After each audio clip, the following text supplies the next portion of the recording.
Welcome to new case study. Students, आज हम एक और नए चैप्टर से बेस्ट वे से केस स्टडी को सॉल्व करने की कोशिश करेंगे। तो सबसे पहले हम पढ़ते हैं जहां डिस्क्रिप्शन दी हुई है इस केस स्टडी में। In an auditorium seats are arranged in rows and columns. The number of rows were equal to number of seats. तो मैंने पहले भी बताया था जो इंपॉर्टेंट पॉइंट्स होते हैं उसको आप अंडरलाइन करते हुए सॉल्व कर सकते हैं। Number of rows were equal to number of seats, मतलब जो ऑडिटोरियम में अरेंजमेंट है उसमें जितनी भी रोज हैं उस रो में जितनी सीट्स हैं वो इक्वल है। रो और सीट्स इक्वल है मींस अगर रो को x माना जाए तो रो और सीट्स मतलब x मल्टीप्लाई बाय x आ जाएगा टोटल एक रो में सीट्स।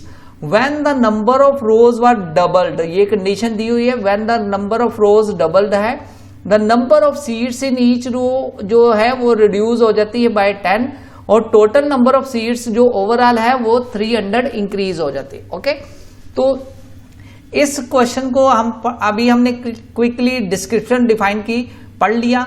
अब हमें सोचना है कि ये कौन से चैप्टर से है। तो मैंने बोला कि कई बार क्लू मिल जाता है, अगर नहीं मिलता तो आप डायरेक्टली क्वेश्चन को भी रीड करके फाइंड कर सकते हैं कि कौन से कंसेप्ट पे है, कौन से चैप्टर पर ये बेस्ड है। If x is taken as number of row in original arrangement which of following quadratic equation. Yes, quadratic equation यहाँ पे दिया हुआ है। तो मीन्स कहने का मतलब है कि ये जो केस स्टडी है ये क्वाड्रेटिक इक्वेशन पर बेस्ड है और इसमें जितने भी क्वेश्चंस हैं हमें क्वाड्रेटिक इक्वेशन के कॉन्सेप्ट को फॉलो करते हुए सॉल्व करना है। तो अब हमें पूछा गया है कि विच of following quadratic equation define करती है, डिस्क्राइब करती है सिचुएशन में। 4 ऑप्शंस हैं, 4 ऑप्शंस में आपने ढूंढना है कि जो ऊपर जो डिस्क्रिप्शन डिफाइन की गई है उसमें से कौन सी जो डिस्क्रिप्शन है वो कौन सी जो क्वाड्रेटिक इक्वेशन बनती है इन चारों को देखते हुए। ओके, तो वंस अगेन मैं यहाँ पे सिचुएशन बनाता हूं। अब आप समझ सकते हैं कि कैसे बनानी है। x is taken as number of row.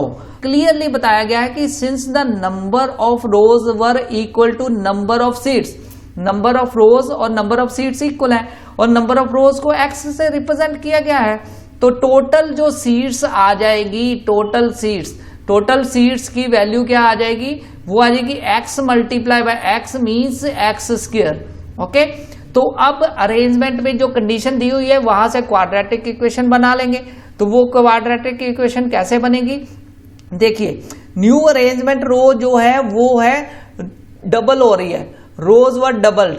When the number of rows were doubled means row को हमने x से रिप्रेजेंट किया तो 2 टाइम्स x आ गया और जो number of seats in each row, number of seats क्या आ जाएगी, जितनी भी रो है मल्टीप्लाई बाय सीट्स। तो सीट्स कैसे आ रही है, तो अभी हमने क्या किया था, रो मल्टीप्लाई बाय सीट किया था तो यहां पर ये रो आ गई।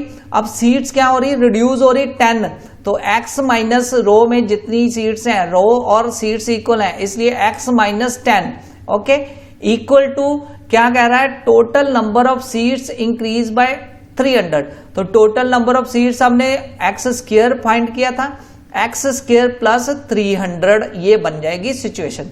ओके, दोबारा बता देता हूं, when the number of rows were doubled, तो रो हमने x से रिप्रेजेंट किया है, सिचुएशन में बताया हुआ है। तो जो डबल की गई मतलब 2x and the number of seats in each row were reduce, number of seats reduce हो गई मतलब x माइनस 10 हो गई।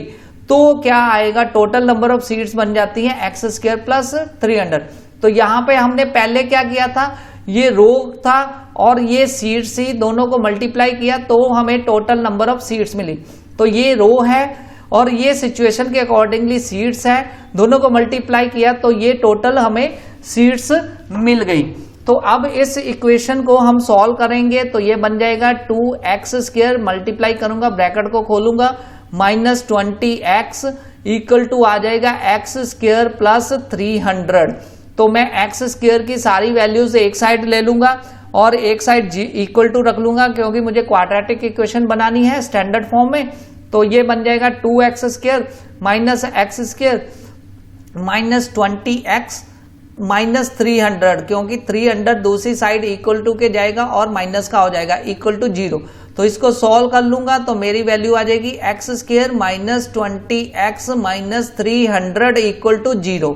तो मैं ऑप्शंस देखूंगा तो ए ऑप्शंस मेरे जो आंसर मैंने जो सॉल्व किया उसके साथ मैच कर रही है, तो ए इज द करेक्ट आंसर। देखा हमने कैसे सिचुएशंस को पढ़ा, कंडीशंस को फॉलो किया और फिर हमने क्वाड्रेटिक इक्वेशंस को बना लिया। तो इस तरह आप सॉल्व कर सकते हैं क्विकली। तो मैंने लास्ट भी बताया था, एक क्वेश्चन सॉल्व होते ही समझ लीजिए आने वाले क्वेश्चन सारे सॉल्व होते जाएंगे। अब नेक्स्ट क्वेश्चन की तरफ बढ़ते हैं। How many numbers of row are there in original arrangement? How many number of rows, तो हमें नंबर ऑफ रोज फाइंड करनी है, मीन्स हमें एक्स की वैल्यू फाइंड करनी है। तो ये जो इक्वेशन बनी हुई है इसको हम सॉल्व कर लेंगे। तो क्वाड्रेटिक इक्वेशन को सॉल्व करने का आपको मेथड पता ही है, चाहे आप फैक्टराइजेशन से करें चाहे आप क्वाड्रेटिक फार्मूला यूज करते हुए करें।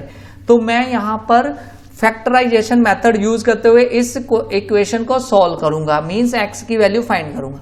तो गाइस यहां पे है ये स्प्लिटिंग मेथड यूज करूंगा मैं। यहां पर -20x को स्प्लिट इस तरह करूंगा कि ये प्लस माइनस करूं तो -20 आए और प्रोडक्ट लूं तो ये -300x² आए।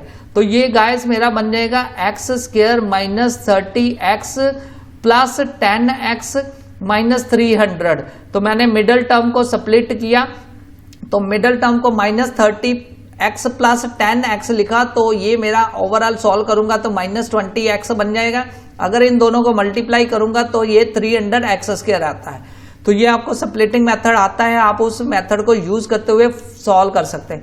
अब पहले दोनों जो टर्म्स हैं उसमें से मैंने x कॉमन निकाला, मेरी वैल्यू बची x - 30, यस, और प्लस फिर मैंने नेक्स्ट टू टर्म्स से मैंने 10 कॉमन निकाला तो x - 30 बन गई, तो इक्वल टू 0। तो यहां से मैंने फिर कॉमन निकाला x - 30 और x प्लस 10 मेरा बच गई वैल्यू, और यहां से ये मेरी वैल्यू बच गई। तो यहां से मैं x की वैल्यू सॉल्व करूंगा, एक वैल्यू आ जाएगी 30, दूसरी आ जाएगी -10। तो मैं इग्नोर करूंगा नेगेटिव वैल्यू को और ऑप्शंस जो दी हुई हैं A B C D उसमें से मैच करूंगा, और करेक्ट ऑप्शन जो है वो D रिप्रेजेंट करती है इस क्वेश्चन के आंसर को। देखा गाइस हमने कैसे सॉल्व किया। तो इस तरह आप इजी वे से सॉल्व कर सकते हैं। आगे बढ़ते हैं नेक्स्ट क्वेश्चन पर। क्वेश्चन नंबर 3, इस केस स्टडी का क्वेश्चन नंबर 3 नंबर क्वेश्चन क्या कहता है? How many numbers of seats are there how many number of seats are there in the auditorium in original arrangement? मतलब हमें टोटल नंबर ऑफ सीट्स पूछी गई है, मींस x² की वैल्यू पूछी गई है। तो लास्ट क्वेश्चन में हमने x की वैल्यू 30 निकाली है, तो x² की वैल्यू क्या आ जाएगी? 30 का स्क्वायर। बहुत इजी, 30 का स्क्वायर मतलब 30 × 30 900 हो जाता है आंसर। तो गाइस बहुत इजी, एक क्वेश्चन सॉल्व किया फटाफट, अब क्वेश्चन आपके सॉल्व होते जाएंगे। तो सी आंसर आ जाएगा, option C correct option. Next बात करते हैं question number 4। How many number of seats are there in the auditorium after rearrangement? मतलब जब हमने सिचुएशन को फॉलो किया, ये थी टोटल नंबर ऑफ सीट्स, जब हमने कंडीशन को फॉलो किया तो रीअरेंजमेंट नई इक्वेशन बन गई। अब वो पूछ रहा है कि रीअरेंजमेंट में टोटल नंबर ऑफ सीट्स कितनी बनी, मतलब तो अब उस सिचुएशन में हमारी टोटल नंबर ऑफ सीट्स कितनी बनी थी? इंक्रीज हुई थी x² प्लस 300। लास्ट सिचुएशन को देखिए, total number of seats increase by 300 ये बोल रहा है यहाँ पे। तो यहाँ पे 300 बोल रहा है, इंक्रीज हो चुकी है, मतलब x² प्लस 300। तो उसी सिचुएशन को मैं फॉलो करते हुए मैं निकालूंगा रीअरेंजमेंट पर कितनी सीट्स आती हैं। x² की वैल्यू मैंने 900 निकाली है, तो 900 प्लस 300, तो ये वैल्यू आ जाएगी मेरी 1200, मींस सी ऑप्शन। तो गाइस जो प्रीवियस क्वेश्चन सॉल्व करते हैं उस क्वेश्चन से ही नेक्स्ट क्वेश्चन कई बार निकलता जाता है। तो यहाँ पर एक चीज मैं ऐड कर रहा हूं, तो आपको केस स्टडी में 5 क्वेश्चंस आएंगे, एक केस स्टडी के 5 क्वेश्चंस होंगे, 5 उनके सब पार्ट्स होंगे, आपने ओनली 4 सब पार्ट्स करना है। तो मैं यहाँ पे पांचों के पांचों सॉल्व कर रहा हूं। कई बार क्या होता है, कोई पार्ट ऐसा होता है कि जो हमसे सॉल्व नहीं होता, तो आप उसको सॉल्व ना करें, उसको छोड़ सकते हैं, ओनली 4 ही करने हैं आपने। ओके, तो बात करता हूं 5th पार्ट की। How many numbers of columns, हमें नंबर ऑफ कॉलम्स फाइंड करने हैं, are there in auditorium after rearrangement. तो नंबर ऑफ कॉलम्स क्या आएंगे? यस, नंबर ऑफ कॉलम्स का फार्मूला अगर आपको पता है ठीक है, नहीं पता तो आप ये क्वेश्चन ऑप्ट भी कर सकते हैं, छोड़ भी सकते हैं। तो नंबर ऑफ कॉलम की जो अरेंजमेंट है आफ्टर, वो आ जाएगी टोटल सीट्स, जितनी टोटल सीट्स हैं डिवाइड बाय रो आ जाएगी। तो टोटल सीट्स हमने क्या निकाली है अरेंजमेंट के बाद 1200, तो ये आ जाएगी 1200 डिवाइड बाय रो।